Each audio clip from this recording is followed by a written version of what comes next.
Hey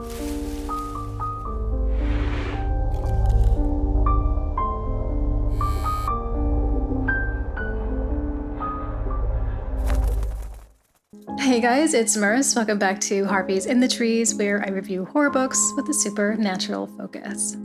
In today's video, I'm going to be sharing with you all of the books that I've read over the last couple months that I haven't reviewed. I had been extremely busy with work, I moved, things were just really crazy, so I didn't have time to make any videos. But during that time I did read, so I have a bunch of books to talk to you about, and also I got some book mail that's really cool and I want to share that with you, so let's get into it. So this book mail was a complete surprise. I thought it was going to be something else, but instead it was something kind of better. And it was a book from Regina St. Clair from Regina's Haunted Library. This is her new book, Code Red.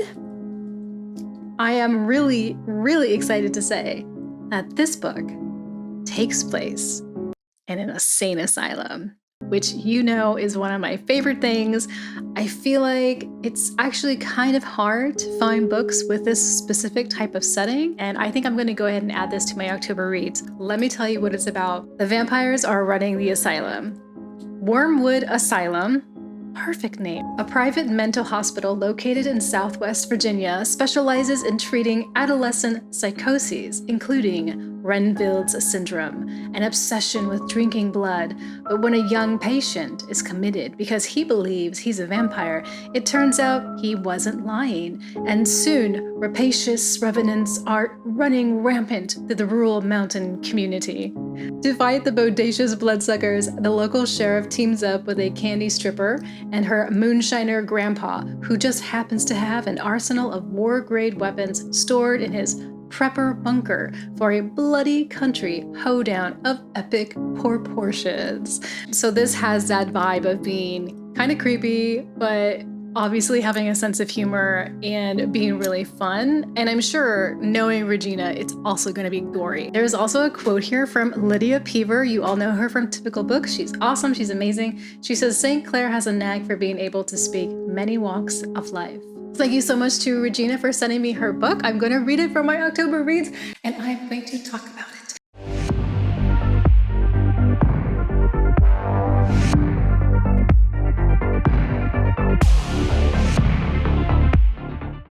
Legion by William Peter Blatty is the sequel to The Exorcist. This is a very different book from The Exorcist. It's a little bit of a meditation on life and death. And this book follows the main character, who is this detective. His name is Kinderman, and he was also the detective in The Exorcist when he was helping the priest. And he didn't have too big of a role in that book, but this one really does center around him mostly.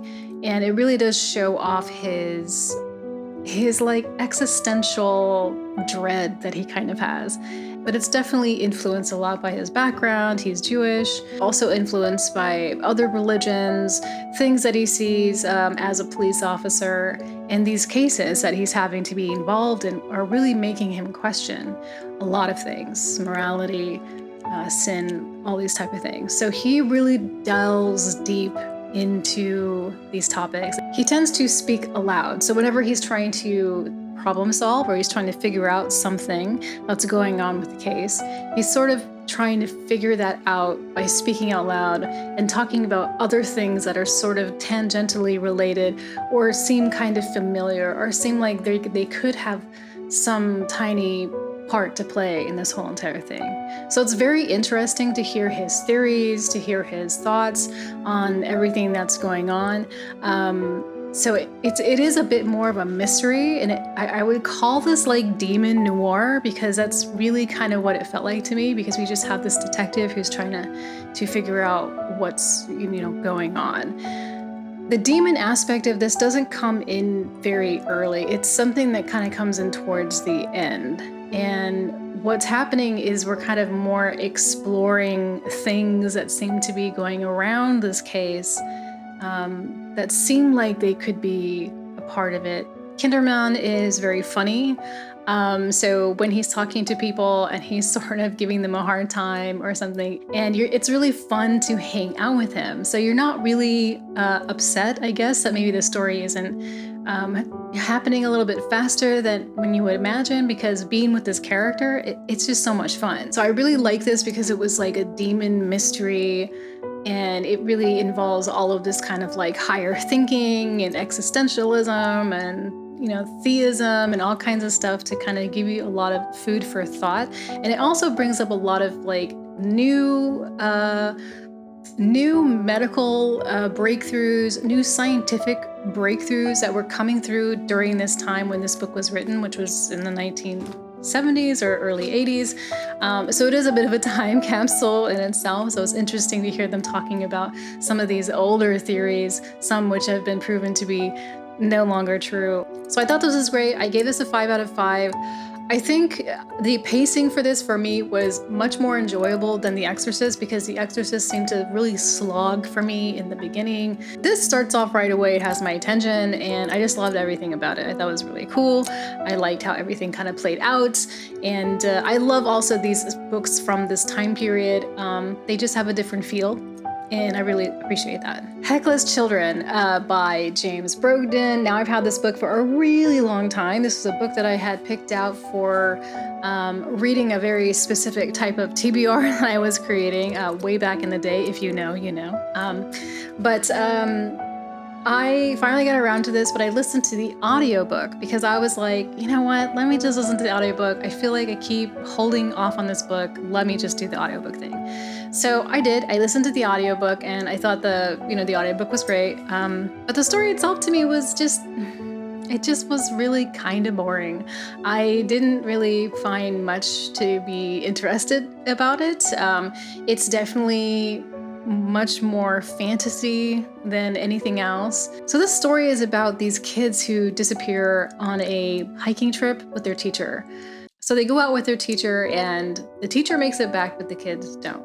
So then like 6 or 16 years later, I can't remember which one it was, there's these archaeologists that find these bones. And the bones end up being really ancient, but this is very confusing for them because these bones have like some type of like modern surgery applied to them. So it doesn't make sense that they would be this old, but have these type of surgery. And then of course they find out that one of these bones belongs to the missing kids. So there's this really big journey, where this teacher is trying to find these kids because he kind of wants to redeem himself. I just found some of it to be just kind of silly, honestly. Like I don't know, like it just didn't work for me. I didn't really care about the characters. There is a couple in here in the very beginning of the book where all they do is bicker, and the bickering is just so annoying, and it just seems to go on for a really long time. And anytime these two characters talk to each other, they're like screeching at each other, and it was just like I don't know. I just did not find it amusing whatsoever. It definitely seemed very familiar, like we've heard this story before, and I just didn't. There wasn't really anything that stood out to me that was kind of different or unique or just something that made this story, really, I don't know, thrive or something. It was just like, eh. So I was pretty disappointed with this. I don't know if it was just because I listened to it on, audio and maybe that was the problem. But for me, I didn't like it. It wasn't dark and it wasn't creepy and it definitely wasn't scary. So I'm going to give this 2.5 stars out of 5 because I didn't really enjoy it. And yeah. Penny Dreadful. This is a comic book. This is volume 1, The Awakening. And this takes place right after season 3. So if you've seen season 3, this will make sense to you. But if you haven't, you might have some questions. But this was excellent. I was really happy with the artwork. I thought it was beautiful. I thought the story was interesting. It's just really, really beautifully done. And we get to see all of the characters, all of the surviving characters from the show. And that was really nice because it was kind of like just seeing old friends again. And in the story, we get to learn a little bit more about Vanessa, about, her life and who she was. There's a few more of these comics, and I definitely want to get the rest of them. So I gave this a 5 out of 5. I mean, I don't really read comics, so I don't really know like exactly what I'm looking for, but I like the story. I feel like they did justice to the characters. You know, they look like them, they act like them. I can even hear their voices. Like when I was reading the comic, I was like hearing all of the actors' voices, and I was just like, this is awesome. So this is, you know, kind of one of my first real forays into, I guess, comic books. But I really liked this. I also imagine that probably a lot of this is like what they had planned for future seasons, but just weren't able to do. It doesn't replace the fact that there wasn't a season 4, but this kind of like feeds my curiosity a little bit. Remina. This is by Junji Ito. This is about a scientist who names a planet after his daughter, Remina, and this planet ends up coming into really close contact with Earth, and the people of her city begin to blame her, the actual daughter, for this, and they go out on a literal witch hunt for her. This was very, very good. Very creepy. It's kind of a study on like human mob behavior, and in here, it's very poignant. So you feel very nervous for the main characters because you feel like, how are you going to escape this mob? You know, they already have it in their mind, you know, this conspiracy theory that obviously is ridiculous, but they're so desperate that they're going to cling on to that. And that's truly horrifying. And I think that's one of the things that Junji Ito does so well, is he like really captures like something that's really horrible, like truly scary, you know, and really kind of just magnifies that and you know, puts a little bit of a spin on it. Like in this case, it's sort of a cosmic horror spin. The one thing though that I will criticize about this story though is like, I feel like Remina is like so helpless. Like she's just kind of like being tossed around from person to person as they try to rescue her or steal her or beat her or whatever they're trying to do. So that was a little frustrating for me to read because I just wanted Remina to be a little bit more autonomous. I wanted her to take a little bit more control over, you know, what's happening to her, even though in this instance that there's not a lot. You know, there's not a lot of control you can do when you have hundreds of people trying to kill you, for instance. But yeah, but it just really felt like she's just kind of like an object kind of being thrown back and forth. And she's, you know, this focus, she's this complete intense focus of objectification, even though it is, you know, in this instance, it's like hate, but it's also like a kind of a weird frisson where it's this sexual frenzy because of all of the aggressive energy and this bloodlust and everything.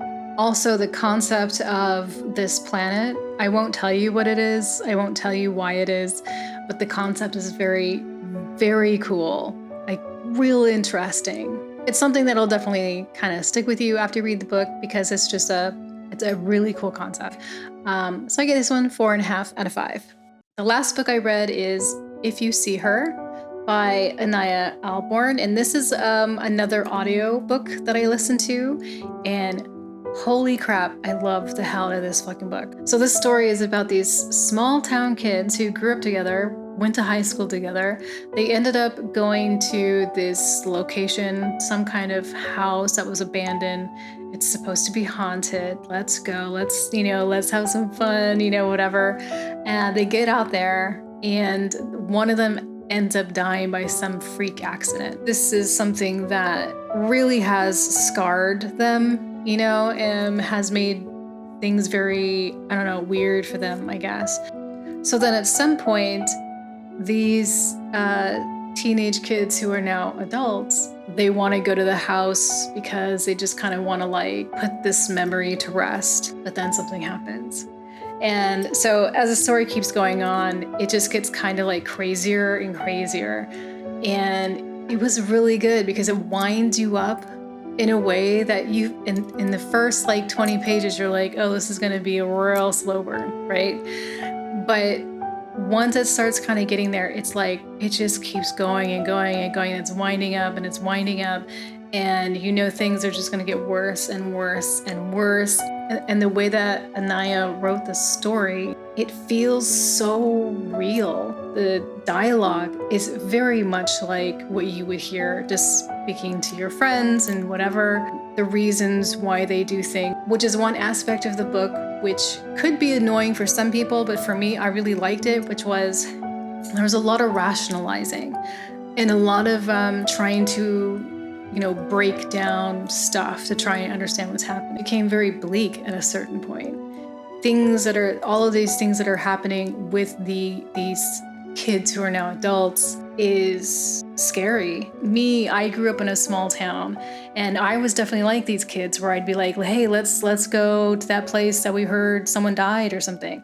And, going there and not even thinking for one moment that something truly terrible would happen.